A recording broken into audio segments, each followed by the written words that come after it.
Deux petits sujets, les gars, juste avant de commencer et de parler de ce qui nous intéresse tous, à savoir la victoire de l'OGC Nice au Parc des Princes. Première information, c'est l'officialisation cette semaine de Salvatore Sirigu pour un contrat d'1 an à l'OGC Nice. C'était dans les tuyaux depuis, on va dire, une dizaine de jours depuis le départ de Kasper Schmeichel. Sirigu donc intègre l'OGC Nice pour 1 an, je l'ai dit. Gardien expérimenté, ancien international italien, 36 ans, qui a fait bien sûr les beaux jours du Paris Saint-Germain. Mohamed nous en parlera. Que j'accueille déjà. Mohamed, tu es là. Comment vas-tu? Plutôt, je sais pas, bien, pas bien. Première défaite de la saison face à un Nice qui aura mérité sa victoire. Mais bon, on va essayer de se tourner vers les matchs du milieu de semaine en essayant d'en tirer les meilleurs enseignements possibles. Et salut à tout le monde sur le chat aussi. Merci à toi en tout cas pour ta venue. Donc je disais avant qu'on parle du match, Sirigu 1 an à l'OGC Nice. Il y a eu une dizaine de jours de négociations, peut-être de phases d'observation aussi du staff de l'OGC Nice. Il y avait des doutes physiques par rapport à la blessure du joueur qui a eu, je crois, il s'est pété le tendon d'Achille il y a quelques mois. Bertigno, le choix de Sirigu, il semble cohérent sur le papier. Un gardien voilà, qui acceptera cette place de numéro 2, qui l'a fait aussi en Italie, et qui viendra aussi épauler un groupe qui est relativement jeune. Si pas de blessure et si le physique tient, ça a tout l'air d'être un bon choix de la part du board.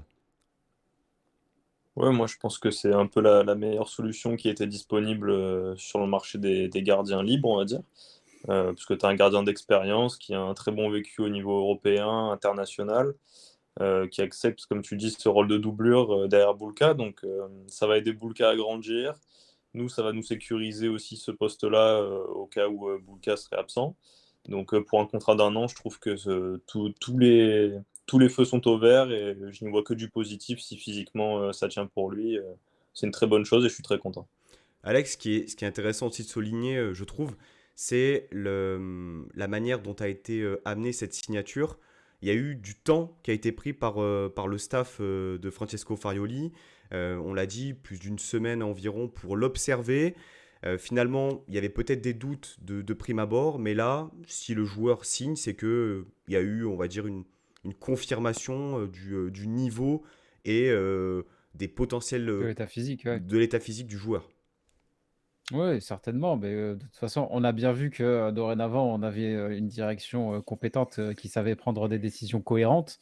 Parce que moi, si je devais faire un résumé du mercato, globalement, ça serait cohérent. C'est peut-être pas bling bling comme on a pu avoir par le passé, mais c'est cohérent et c'est centré, sur le jeu et la performance et ça commence un petit peu à se voir, même si je pense que le parcours est encore très long. On n'est pas arrivé. Mais, Salvatore Sirigu, bah, pareil quoi, ça a toute la bonne idée pour un numéro 2. C'est un nom, mais il vient, avec un rôle très clair. On lui dit directement: «C'est pour être Mm. numéro 2, c'est pour recadrer Marcin Bulka. Est-ce que tu es chaud pour accepter ce rôle-là?»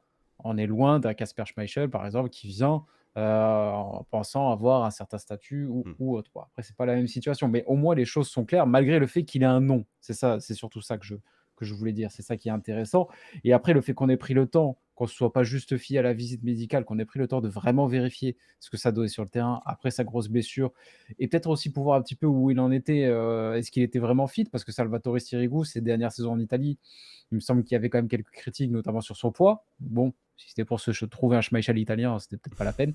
Bon, j'imagine que là, ils ont pu voir si au niveau de l'embonpoint, ça se portait bien ou pas et ils ont pris la décision donc moi, ça me va bien et je ne vais pas répéter tout ce qu'a pu déjà dire, Vincent.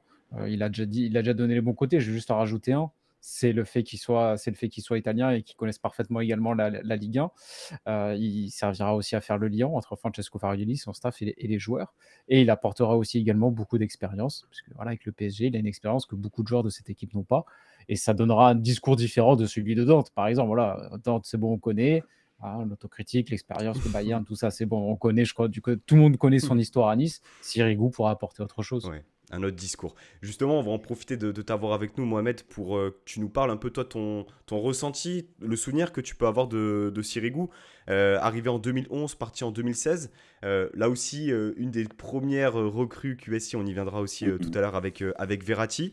À quel type de gardien on va avoir affaire? Est-ce que c'est quelqu'un qui peut être compatible avec ce que tu as pu voir de Farioli hier soir, à savoir une bonne relance au pied notamment? Et puis, ouais, globalement, ton ressenti quand on parle de Sirigu au Paris Saint-Germain? Bah, c'est un gardien qui est très italien dans l'âme, c'est-à-dire, qui est vraiment bon sur sa ligne, c'est-à-dire les premiers sauts, les arrêts réflexes où moi j'ai des souvenirs à Paris où il se couche très, très vite. Après bien sûr, il faut faire la différence entre, le Sirigu de 2016 qu'on a connu dernièrement et le Sirigu de 36 ans qui va sur ses 37 ans aujourd'hui.